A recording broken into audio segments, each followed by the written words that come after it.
So what's interesting is just one point from Parsha's Bereishis. I mean, there's a tremendous amount in Bereishis. We never get to do Bereishis either. But there is one point that I did see which the whole idea, in Parsha's Bereishis, the theme what comes across as the central theme is the serpent and Chava. The Noach talking to Chava in Gan Eden. I just want to go into that a little bit because we never really go through that. You see, the Mefarshim go to town over there for several reasons. First of all, the Torah says openly. Now let's take a look at it for a second. Before we start with Noach over here, let's just take a look at it openly. And when you look on page 16, what page is it? 16, page 14.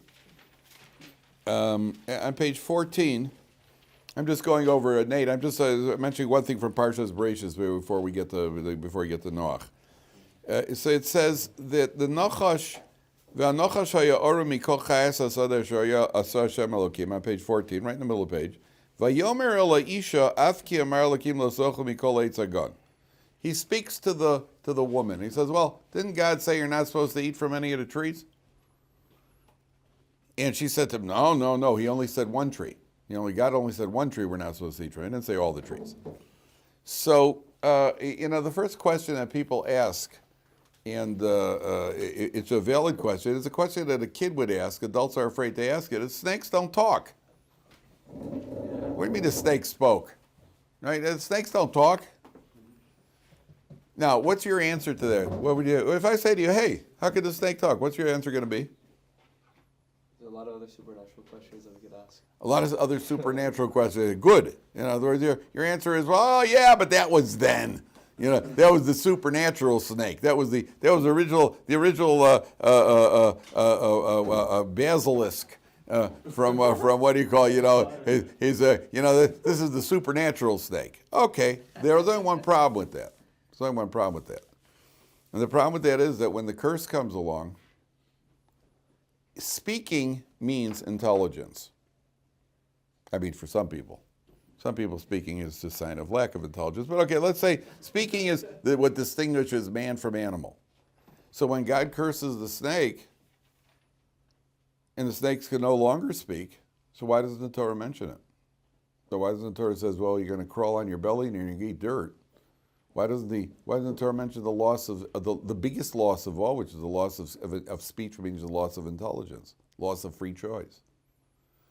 So what do you tell me? Well, you know what? The snake didn't have intelligence, and it was only words that came out of his mouth, just like we find by where? By Bilam's donkey. Well, there's a problem with a problem in that direction, because there the Torah says openly, "Vayiftach Hashem es pi ha'asan." Hashem opened the donkey's mouth. The donkey did not have free choice. The donkey was not thinking. Just a mouth that opened, like many people that I know, and words came out. Right? You see, the Torah is timeless. Right? The Torah is already telling you what we're going to find throughout history. So what was it? It was intelligence or it wasn't. And either way you turn, you have a problem. Because then the Torah should have said if it wasn't intelligence, the Torah said, "Ve'en Hashem opened the mouth of the serpent." And it doesn't say that. So what was it? Was intelligence? So why doesn't it say that he lost his intelligence? And it's saying you have a problem. Okay, the Mefarshim reconcile. Look, our approach, your name is?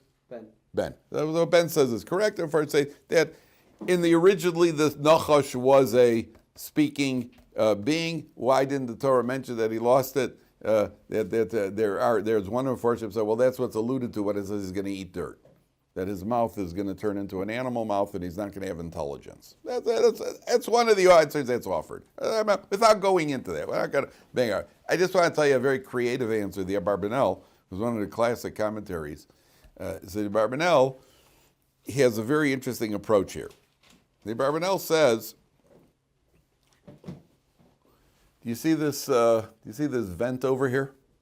Yeah. Do you see this vent? What does this vent tell you, Lior? What does this vent tell you? There should be air coming out. Nope. What does this vent tell you? There's an opening. Nope. What does this vent tell you? Nothing. It doesn't tell you anything. Vents don't speak.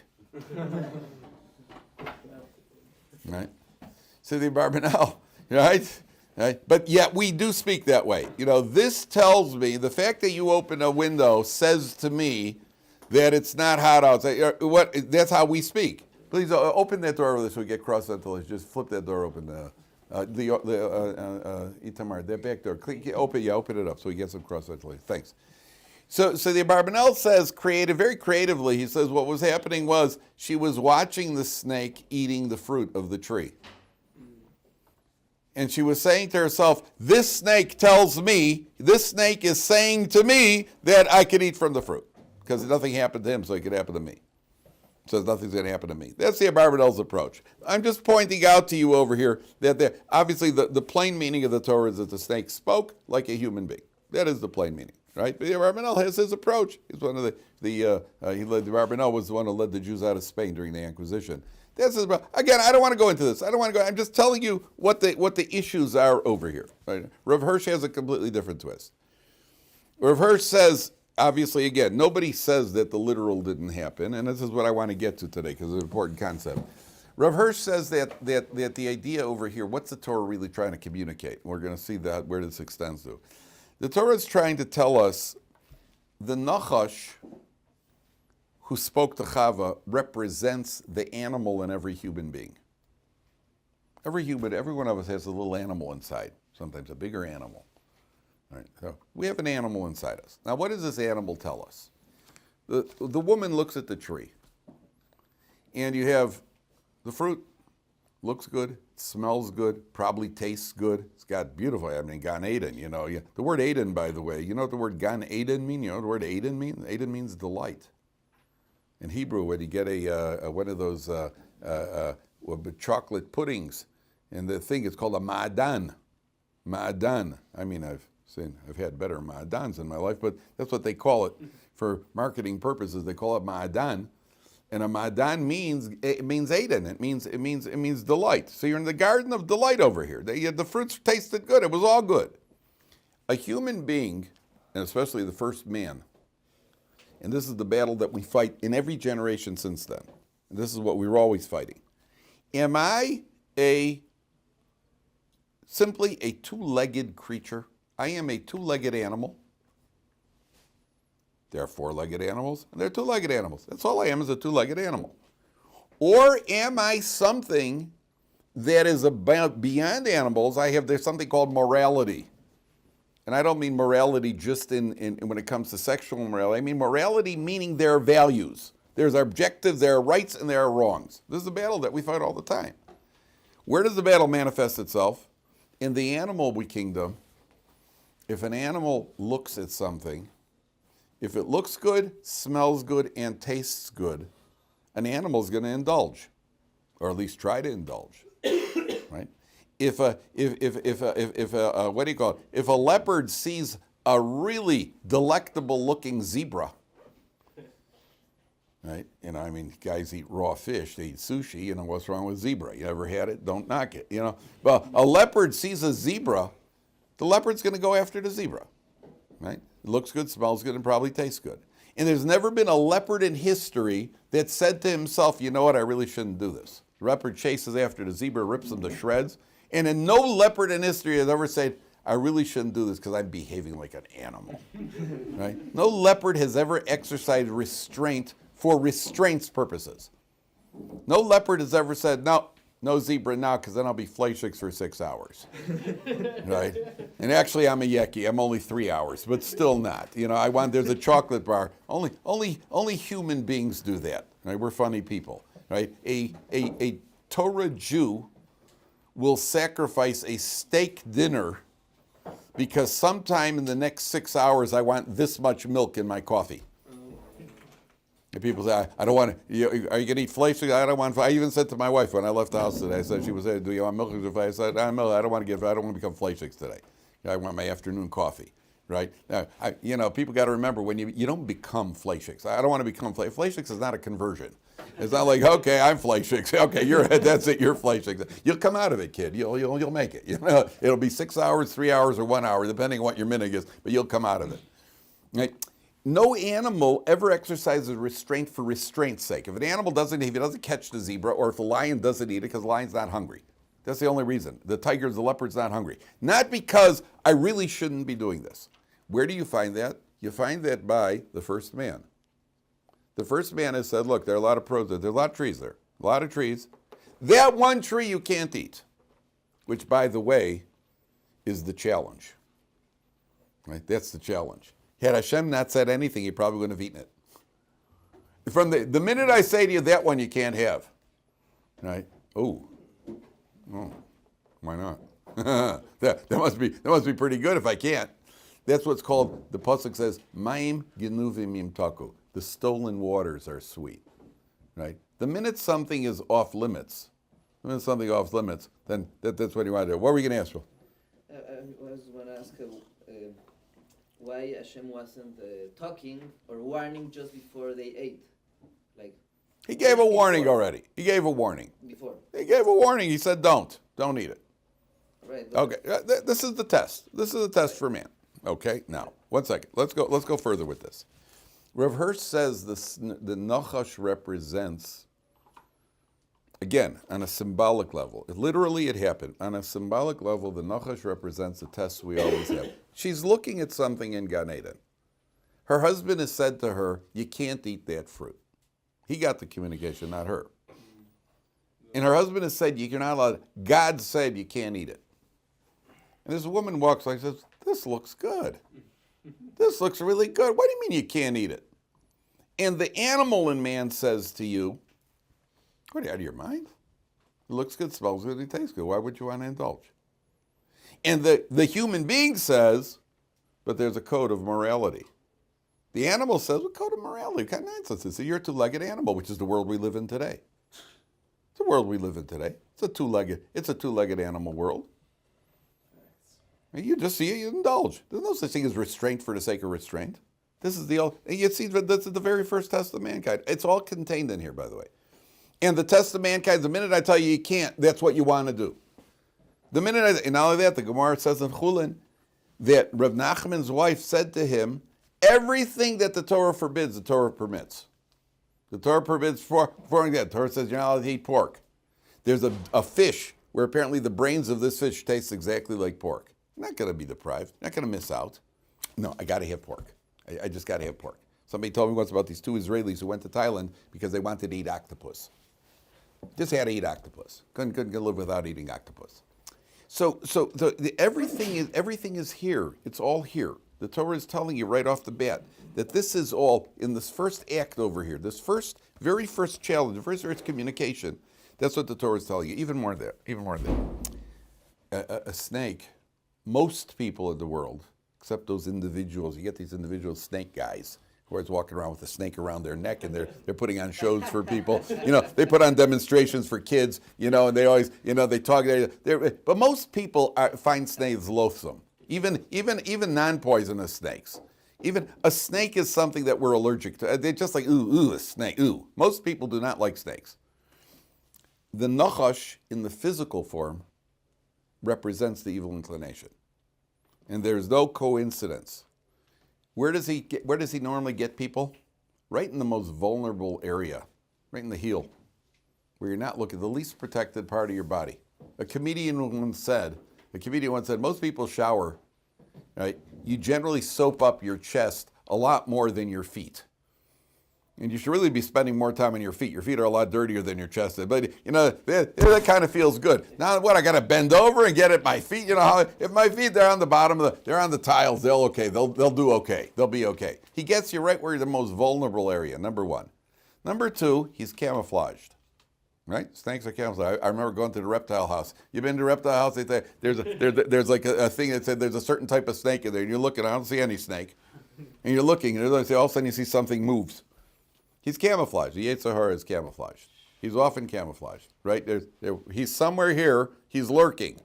And I don't know where he is. But not only that, there's certain times in life, one false move, right? What happens if a snake gets into a position to strike? What are you supposed to do? Stay still. You stand, you freeze. Snake is you freeze. Snake's like this. If your snake is like, and all of a sudden he's ready to strike. So what are you supposed to do? Stand. Don't move. Don't move a muscle. And the snake stands there. He can stand there for a while. They don't move mouths. I once asked my brother, who was going to be a zoologist, I once asked him, why can't I just kind of jump back and start running? Right? So my brother said to me, if there's a mouse in the room, can you catch a mouse with your bare hands? You ever try it? I bet on the mouse against you, right? The mouse, to get a mouse, you may get lucky, but you can't catch a mouse, right? You can't catch a mouse. They're just too quick. By the time you can't catch a mouse. Snakes, they nail the mouse, right? There's a certain quickness. And my brother said to me, if you try jumping back, he said, if a snake's coiled and you try jumping back to run, you wouldn't even get a centimeter back before the snake would nail you. You wouldn't even know that you've been bit. That's how quick they are. There are certain times in life where the Yetzer Hara is ready to strike. You got to freeze. Freeze! Don't say another word. This happens all the time. Wait till you get married. Right?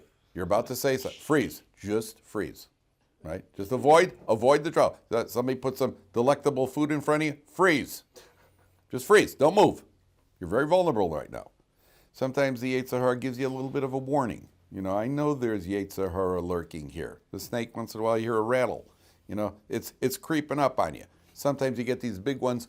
You feel you're being so overwhelmed by the Yetzer Hara. He's like, there's no coincidence that everything about a snake and the fact that we're repulsed by snakes, that's how we should be repulsed by sin. The Yetzer Hara represents, in the snake, he represents sin. In the same way that we are repulsed by a snake, and we avoid a snake, and we try to stay far away, that's what the snake represents sin, and even more than that. What happens if a snake does bite somebody? The snake manages to get the venom in. The person has to be treated right away. The longer you wait, the more danger it spreads throughout the body. A person who stumbles, stumbles, first step is get away. Okay, I stumbled, move away, get back, change path, change course, do something else. Whatever you do, change course. The longer you wait, the more sin, the more the poison is going to ingest. And that's all the similarities between the snake and Adam Rishon and the Yetzer Hara. Okay? So, what do you call it? I'll just tell you one vort that you could tell a girl when you go out on a shidduch. After Chava gets cursed with, what do you call it? I don't suggest this, by the way. Maybe we could turn on the air. It is a little bit warm in here. Just flip it on just a little bit, just so we get if you know how to work it. We get kind of wilting again. Well, eventually it's going to get cold. We won't need to, what do you call it? I just want to show you one thing. What's the curse of the woman? Childbirth. Among other things. Take a look at, what do you call it? Take a look at Pasuk 16. Page 16. So at the bottom of page 16, he says like this, El Ha'isha Amar.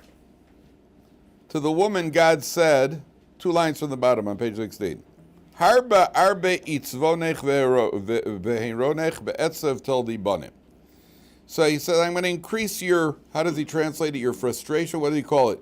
Your suffering and your childbearing. Now Rashi says, what is itzvonech? If you take a look at Rashi, left column, 4th line from the bottom, if you find it, please show the person next to you. Rashi, left column, 4th line, itzvonech zetzar gidul bonim. That's the difficulty of raising children. I know you guys all think you're a joy to your parents, but you ain't, right? And there's raising children, there's tsar gidul bonim. I just told somebody, they've done studies. You know how much it takes to raise, how much money it costs to raise a child from 0 to about 18? They've done studies on this. I think about $900,000. And that's before you bought them a car, right? I think it's about $900,000 per child, right? And that's without the kid talking back to you and getting caught in school with illegal substances and getting calls from the police department. We're talking about basic child raising over here. It's called Tsar Gidul Banim. Some guy once came to a rabbi, said to this rabbi, I can't take it, my one kid is not doing well in school, and my daughter has got a big mouth, and my other kid is, what he calls it, he says, I can't take this difficulty of child raising. So the rabbi says to him, that's not difficulty, that's called child raising. Wait till you get to the difficulties. That's nothing. You haven't seen nothing yet. So the Torah says that the curse is, first of all, you're going to have the challenge of raising children, and then it says, and then you're going to have the challenge of pregnancy. Now, what's wrong with that? There's a bit of a technical problem here, isn't there? Well, usually, yeah, most kids are born after pregnancy, not before pregnancy. Right? And first she gets pregnant, then she has the kid. She doesn't have the kid and then get pregnant. Well, she does with the second kid. Right? So it's interesting because when were the first kids in history born? Cain and Hevel were born in Gan Eden. There was no pregnancy. They were born within a short time. The Gemara says that they cohabited and had children. No pain, no pregnancy, no kvetching, no medical bills. So in Chava's case, Chava is the one woman in history. What came first? The challenge of children, or the pregnancy? Challenge of children. Therefore, the Torah is very precise because she had the children before she had the pregnancy. She had Cain and Hevel before she had the children. Then she got pregnant, and then you have all the fun of pregnancy. And the only thing worse than pregnancy is a husband who has a wife who's pregnant, right? Because then you got to listen to her kvetching, right? And women could get to a point where if I'm uncomfortable, you're going to be uncomfortable too, right? And you are. And so you got to live with a woman who's going through 9 months of it, right? And I got a guy, the student whose wife is expecting that they're married. They're in their first year of marriage. His wife is expecting. He calls me up from Chutz La'aretz. He says, I mean, that's all she does is say, I'm nauseous and I'm tired. She's all day long, she just says, I'm so nauseous. That's all she does all day. I said, yeah, because she is. Right? Try it, guys. No. You know they have simulator suits? They have simulator suits for men. You put on a thing, and every day you have a little pouch in front, and every day you put in a few grains of sand. Till eventually you're walking around with about 8 pounds on your belly. I don't know any guy who's dumb enough to do that. You know, in front of your wife, you do it. The minute you get out to the car, you take it off. I'm not gonna walk around all day in front of the house. You know, it's one of those empathy things. Oh yes, I know what you're going through. You know, I'm not gonna do it out in the car. What are you take it off as soon as you get to the office? What are you doing? You out of your mind? I want to tell you something. No man can handle it. No man. And then at the end of all, it's got childbirth. 1 second. That's just the introduction. But look what happens to Adam. Ula Adam Amar. Top of page 18. To Adam he says, Ki shamata likol ishtecha, because you obeyed your wife. So first step here, this is not a joke. This is not a joke. The first step is, hey, listen, man. You're the captain of the ship. You're the captain of the ship over here. She was created to help you. What are you listening? What do you just obey her blindly? You should listen to your wife. The Gemara says, a woman, your little wife, you should bend over and listen to her. Talk to your wife. Of course you should run it past her. But just because she said it to you, so you got to go run and do it? Because she said it to you, that's why you go run and do it? That's what happened to you? Ki shamata likol ishtecha. So she said it, so what? That's a taina on Adam Rishon. It's not a joke. So she said it. She said, "Well, who are you? You're the boss over here." If there's merit to what she's saying, which, by the way, there usually is, and you're a fool if you don't take what your wife says into account. And the more upset you are about what your wife is saying to you, the more right she is. And Rabbi Elazar ben Azariah, the Gemara says that they came. We read about Rabbi Elazar ben Azariah in the Pesach Seder, right? Rabbi Elazar ben Azariah says they came to Rabbi Elazar ben Azariah and said, "We want you to be the head of the Sanhedrin." Because Rabbi Gamliel was deposed. I want you to be the head of the yeshiva. How old was Rabbi Elazar ben Azariah at the time? 18. Right? Harani kiven shivim shana. He's 18 years old. And what's his response to them? He says, let me ask my wife. How old do you think Mrs. Azariah could have been? He's 18. How old do you think? She wasn't 49. How old do you think she was? So he's got a teenage wife. You got the Gedolei Yisrael have knocked on your door. Rav Elyashiv, Rav Chaim Kanievsky, and Rav Shlomo Zalman Auerbach Zatzal, they've all knocked on your door and say, we'd like you to be the head of the yeshiva. And you face them and you say, oh, I got to go check with my wife. Right? With Mrs. Azariah, who's 16 years old. She just had her sweet 16. And he's going to go check with his wife. The Gedolei Ador are telling you, we want you to do it. And you say, well, let me just check with her wife. And one thing, you know what the real kicker is? What did his wife say? He goes home and says to his wife, this is so classic. I'm telling you, I saw this Gemara. It's classic because it's going to happen to you. I guarantee it's going to happen to you. And when it happens to you, I want you to remember this mug over here smiling at you when it happens, right? You know what she says to him? She says, hey, you know, they want me to be the head of the yeshiva. She says, yeah, but maybe they'll depose you. Lets the air out of the balloon. Right away. First thing, wait. You know, it's like saying to your wife, you know, by the way, I won $10 million. Yeah, but we don't get to keep all of it. A lot of it's going to go to taxes. The first thing she's going to say, right? Or whatever it is, let's keep it a proper, deflate, which is good. Otherwise, I told you, otherwise we'd all be in prison, right? Deflate. So the first thing is the call. You'll listen to your wife. What do you listen to your wife for? What do you just obey blindly? Number one. Arura adama ba'avurecha bitzavon tochalecha yemechecha v'kotz v'darda tazuach v'chalta say something. You're going to have all the aggravation and you're going to have weeds and thorns. B'zeyas apecha tochalach. By the sweat of your brow, you're going to eat bread. You know what the Medrash says? The Medrash says, as difficult as childbirth is, making Parnassah is twice as hard. I wouldn't say this to your wife when she's in active labor, but you may want to bring it up at some point, right? Now, why is that? Why is that? I always wondered about that. I mean, if you see labor is heck. You know, I mean, let's face it, labor is no fun. And labor is a lot more different than what I thought it was when I first saw it. And I took my wife in the first time to give birth, and I had seen her working with, you know, they have what it's called, the labor, the lamaz, what they call lamaz, and they look at each other and they make all sorts of, poo, poo, poo, you know, they breathing techniques, poo, poo, and they do like this. So I thought, you know, I didn't know anything. I just thought, you know, you go poo, poo, poo, and out comes a baby. You know, I didn't think. So we get to the hospital. I get to the hospital the first time. With my wife. She's in active labor. We walk up to the desk, and the lady, the nurse, is standing there like this, and she goes, "What's your name?" And I started to tell and all of a sudden she's standing there writing the things down, and all of a sudden I hear a blood curdling scream from down the hall, ah, like that. So I expected to see doctors running code blue, you know, do with music in the background, you know, and all of a sudden the nurse says, I hear the scream stop. The nurse says, I'm sorry, was that a B or a D? Right? I look at her, I go, what was that? She goes, what was what? I heard a scream. She goes, oh, that's just a lady in labor. Shaloah Sani Isha. Oh, big time, all right, big time. And I want to tell you something, that's shot in the bracha. No joke. When you say Shaloah Sani Isha, what do you have in mind?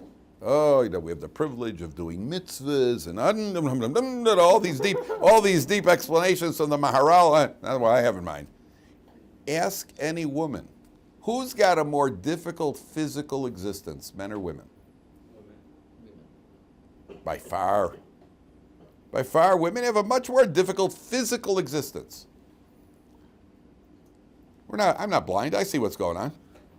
You see, women have a much more difficult. Shaloah Sani Isha. Not a joke. Boy, am I glad I don't got to go through what they go through. Boy, am I glad I got to go through. Am I glad. Shaloah Sani Isha. So, I think there's another pshat. Shaloah Sani Isha because women have to be married to men. Right? That's also part of the women's suffering. Now, why is it that it's twice as hard? Why is Parnassah, the Medrash says, not me saying it. Guys, none of this is me. None of this is me. The Medrash says that what Adam Arishon, his having to work the earth and make Parnassah, that's twice as difficult. If you had a pain factor, a pain meter, his punishment is twice as hard as hers. Why is that? What do you say? Maybe because it's ongoing. Correct. And maybe because if you don't work at it, whatever Parnassah you do have, you might want more. That's also part of it. That's also part of it. But for sure, by the way, there are women who give birth, and within a week they're wondering, when am I going to have the next baby?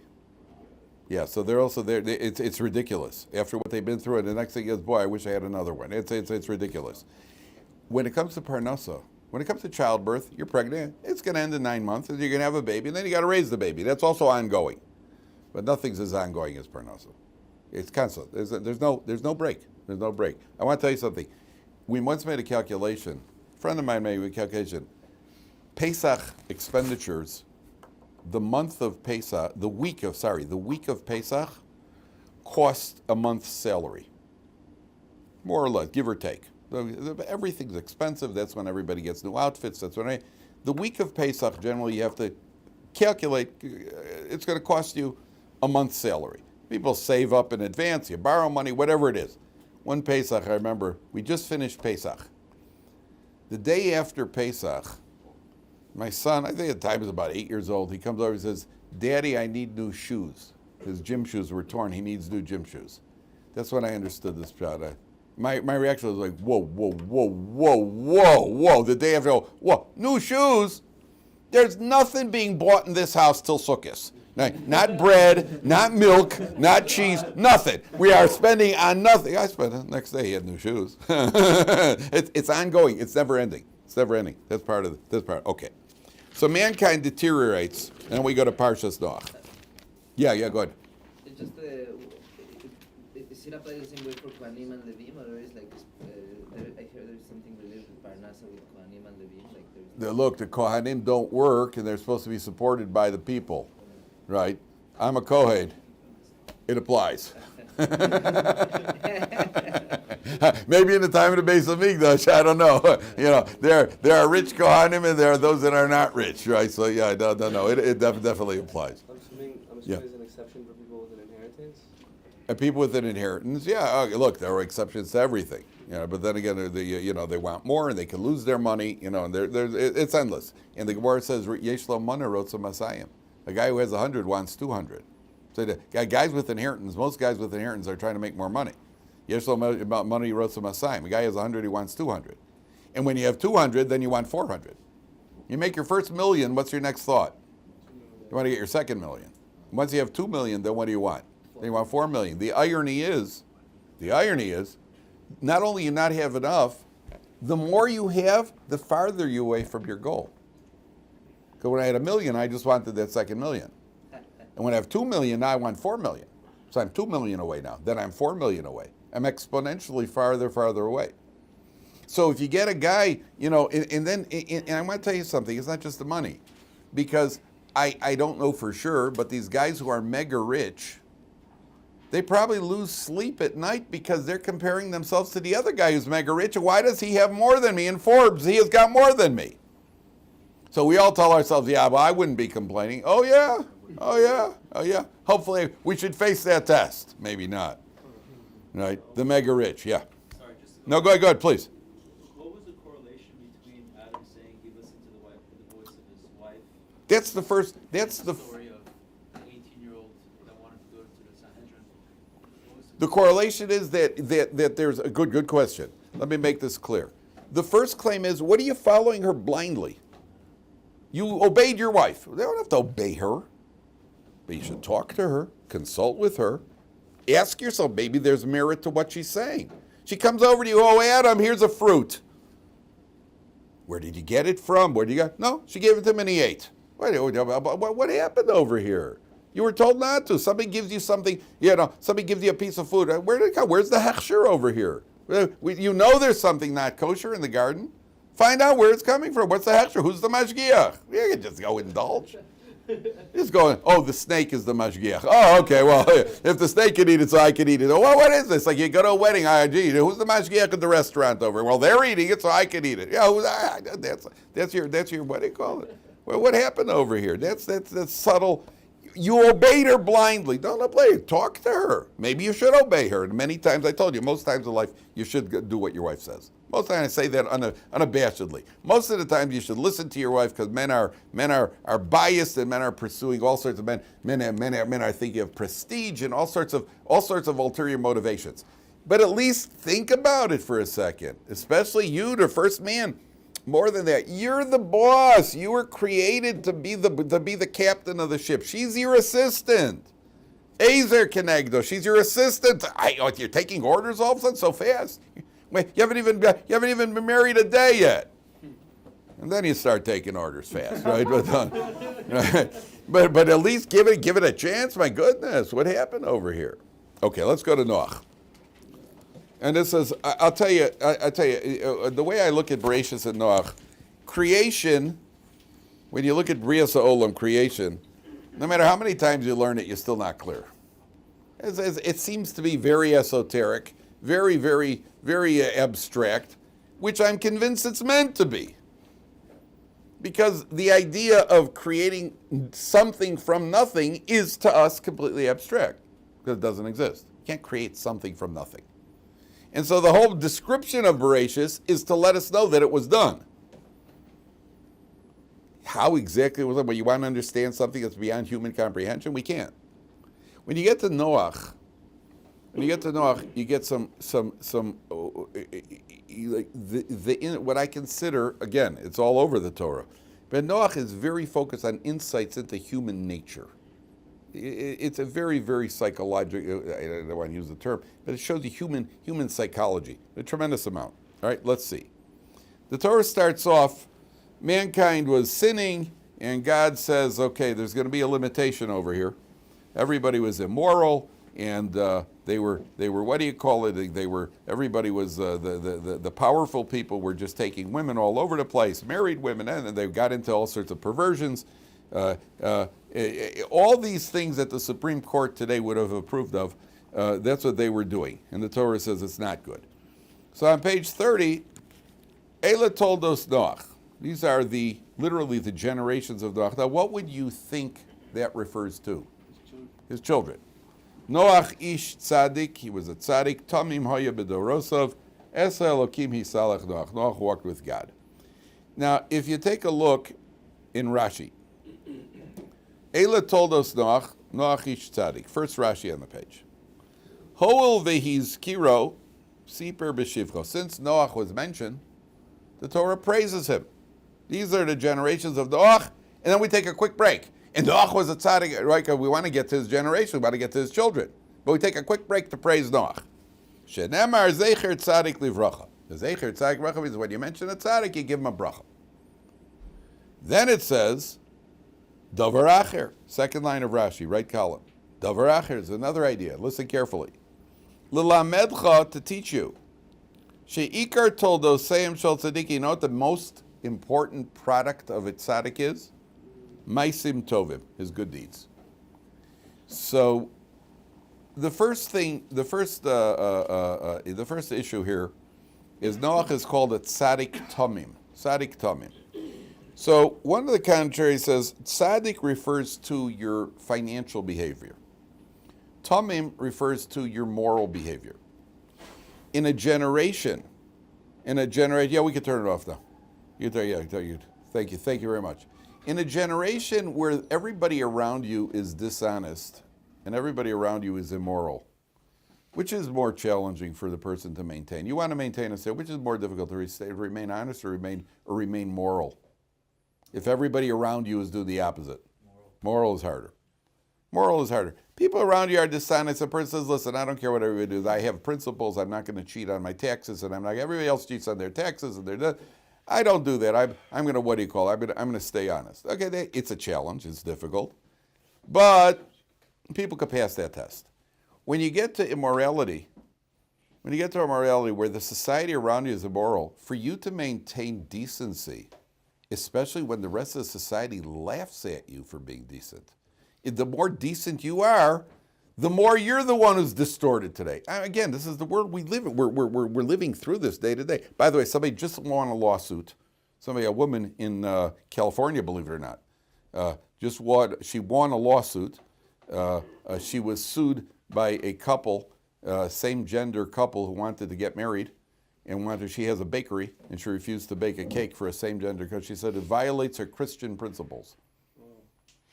And she won. Yeah, her lawyer argued that her right for religion and free speech and religion overcomes their right to free cake for whatever it is, or for cake for whatever it is whatever their rights are. I'm not sure exactly what their rights are. And she, in California of all places, she actually won, which is great. But they just happen to use that straight.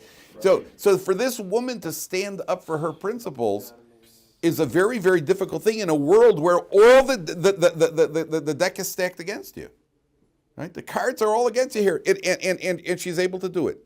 Noach maintains that loyalty to honesty. I've met honest people who are, everybody around them is cheating and cutting corners, but they maintain the honest line.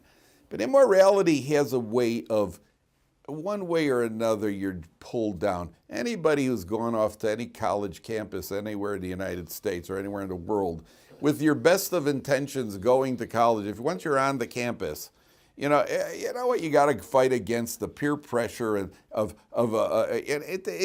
you sink. There's no choice. You're going to sink. Noach maintains a standard. In a world that's going everything against us, and Noach maintains a standard. Number one. Number two, right?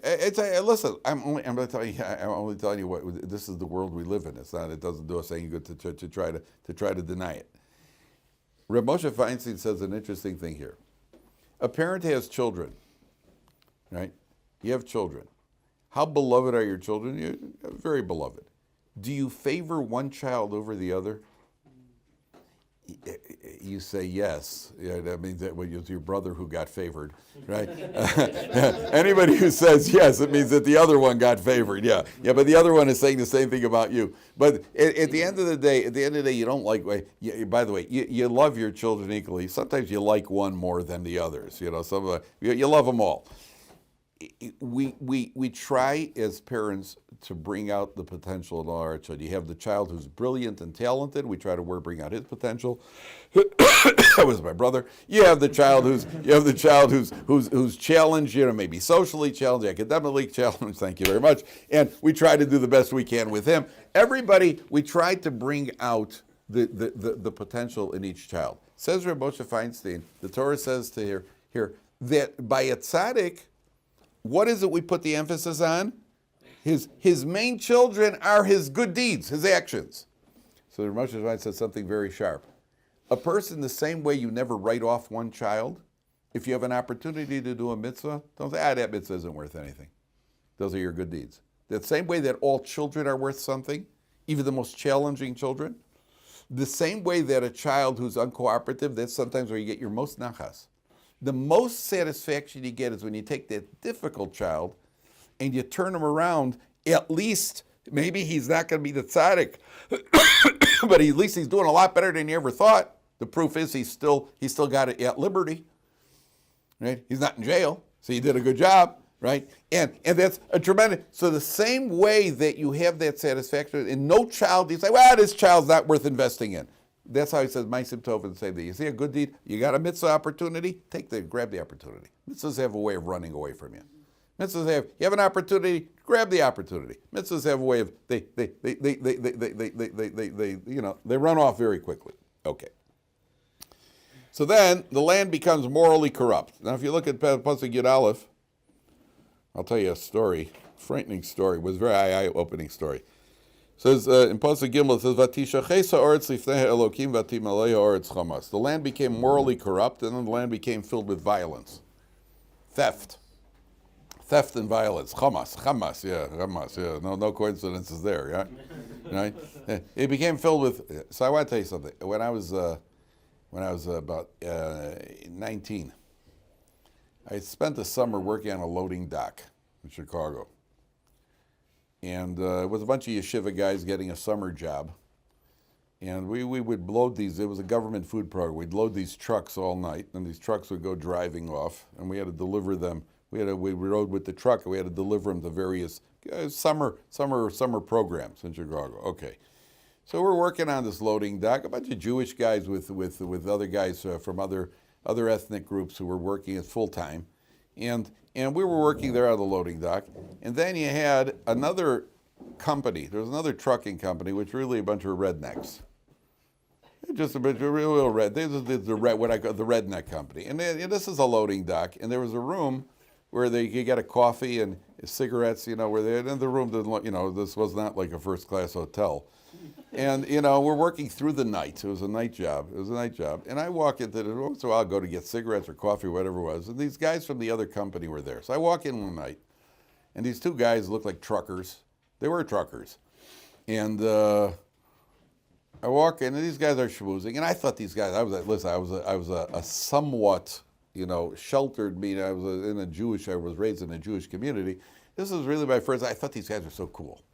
These guys are really cool, Yeah, and I walk in, and these two guys are talking, and one of them says to the other one, I'm listening, and I'm just standing there smoking a cigarette, listening to these guys. The one says, yeah, I was out with my girl last night, and I broke her old man's nose.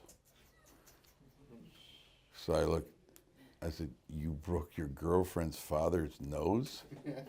He looks at me and goes, not her father, her husband.